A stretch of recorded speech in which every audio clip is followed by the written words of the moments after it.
Hey everybody, welcome back to the channel. I just wanted to do a quick walk around on my 2014 Ultra Limited, show you some of the mods I have on it, some of the things I like, some of the things I don't.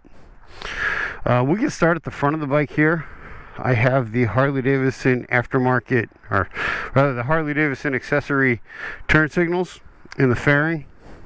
Pretty decent. They put out a fair amount of light. I wouldn't say they're great. Go ahead and turn them on.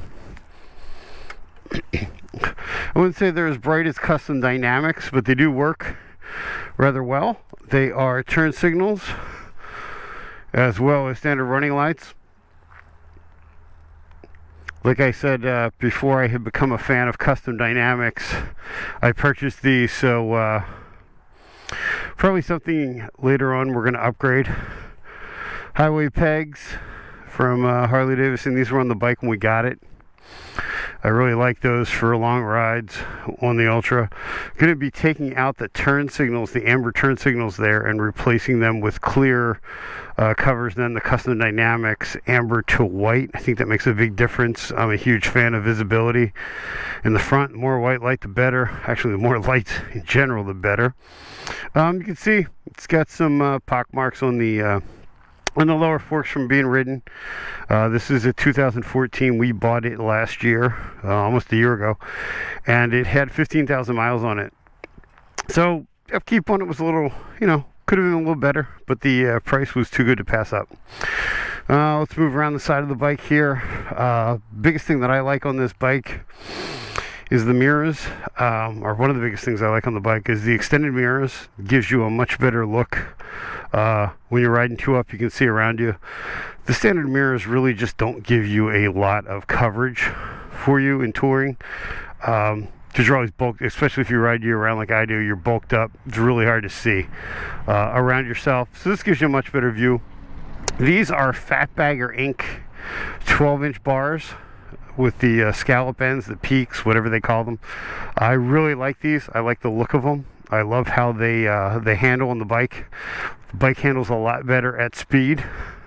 And slow speed, it takes a lot of weight off the fairing, at least perceived weight when you're riding.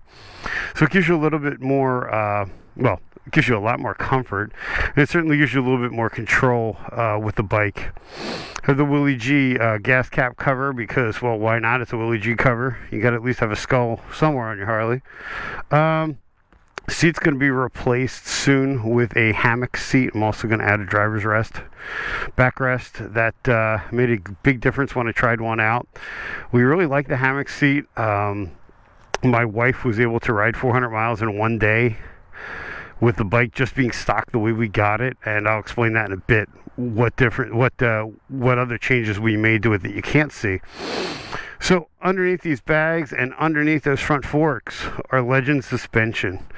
I cannot say enough about Legend suspension in general. I cannot say enough about the support that I received from Legend suspension. They were fantastic. Pre-sale questions were answered. They also went ahead and made recommendations based on my weight, my wife's weight, on how we should have the bike set up, what the settings should be, to make sure we were not only purchasing the shocks and going to be happy, we had Legends and we had a better suspension, but the bike was going to handle the way we wanted it to. I can say it is an entirely different ride with Legends on it. The back no longer bottoms out. It was a big thing with the air suspension. The air suspension constantly seemed like it was bottoming out for us. The front suspension here gives you much more handling. It allows you to take corners a lot more aggressive. It keeps the front end planted. It's not as jarring when you go over bumps. You don't leave the seat. Especially the passenger doesn't leave the seat when you hit any sort of train tracks. So it's a really, really good upgrade. We had the 130s, which are the heavy duty suspension. I love them. They're fantastic. Even one up, they're a little rough because the bike is set up two up, but they're not bad at all. I'm sure one up you could be adjusted obviously more for me, but we just leave it in two up. Generally, that's how we ride. It's made a huge difference. My wife, with the hammock seat alone, was able to go 400 miles in a day. We're going to MMM in the fall in September. The Dirty Bikers podcast is hosting. We're hoping to do that 800-mile ride in one single day. There is no reason with this setup that we can't. It just really makes the bike a whole new bike. So we're really looking forward to going out there and meeting everyone. It's going to be a really big ride season for us. With the suspension, it's really made it a lot more comfortable for my wife to ride. She had broken her tailbone as a child, so it's been really hard to find her a bike that is going to ride smooth. This Ultra with that new seat and the suspension, I don't think there's nowhere we can go. If you know, as far as we can physically ride it, we can go there. So I don't think it's going to be any issue at all making Kentucky in a day. I'm really looking forward to this riding season. Take you around the rest of the bike. These are just aftermarket knockoff, or not even knockoff, just cheap Chinese little antennas. I generally don't use the radio, so we just put them on there for covers to take off the big whips. In the tail light section, the tail light is custom dynamics. It's a huge improvement over the standard stock bulb. For the life of me, I don't understand why you buy a $30,000 motorcycle and they put a incandescent bulb in there, but then they go on about how you have LEDs in your tour pack and daymaker lights for headlights. Also, you're going to see in there we have the custom dynamic filler lights. They operate as turn signal and run lights. These are fantastic lights. Again, I'm going to go ahead and turn the bike on. If you've never seen these actually in person, it's hard to explain how bright they are versus the standard. The other thing that this bike does that's really cool, and I'll throw a video up in the corner that my wife shot at night, because in the daytime you don't get the understanding of how bright these are. I also have the magic strobes for the tour pack as well as the bottom lights. I've noticed a huge difference on people backing off for me at turns at stops.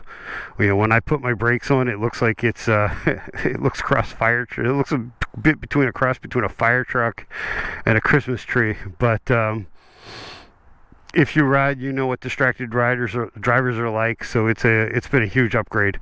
I can't say enough about the magic strobes. If you have an opportunity to check them out, I do want to add their sequential turn lights. They also make turn lights that go up here in the tour pack. I thought were really cool. We're looking at adding those as well. I think as much light as you can put in the back of the bike, the safer you are, and it's up high. They also make a center light with a turn signal, something we're going to be looking at. And then last but not least, Reinhardt's. I love the way these pipes sound. They're loud enough that you know you're riding a Harley and you can hear them, but they're not loud enough that when you're touring that they make your ears ring in sixth gear. Previous owner before me had the end caps custom done. These are close enough to Harley Orange. They're not quite, but he had the tips custom done, which I thought was kind of cool. Sets the bike sets the bike off a little bit. So when you're looking at the back of the bike, it adds just a little bit of a color pop. But that is where the bike is at. I will say the biggest change that I've personally seen in this bike has been the bars and the suspension. If you have an opportunity to get yourself fitted for bars at the proper height, these are 12-inch, which are perfect for me. Like I said, it's made the bike so much more enjoyable to ride, so much more maneuverable. You get a lot more confidence because your arms aren't locked in. You have some bend in your elbows and your knucks are up in the air. Legend suspension, again, I can't say enough about them. They are not a cheap upgrade, but they are well worth the upgrade. We took out a newer Ultra, and I hands down the suspension is still better than anything that they've put out from Milwaukee. So it's a great upgrade if you're looking to if you're really looking to take this bike to the next level. But that's my bike. I just thought it'd be kind of cool to show you what I ride, things that we're doing to it, things we're hoping to do to it down in the future rather, and just give you a look at where it sits stock. Like I said, this is, if you've seen many of my other videos, this is my first Harley Davidson. I came off a Suzuki Intruder 1500, 2003, non-fuel injected. Loved that bike. I test rode this and I was sold. This is really taken our riding to the next level. It's truly a go-anywhere bike with the nav and the comm system and so forth. But that's my bike. I appreciate you taking the time out to watch. Please subscribe to the channel, hit the notification bell. I appreciate all your support, and I look forward to talking to you in the next one.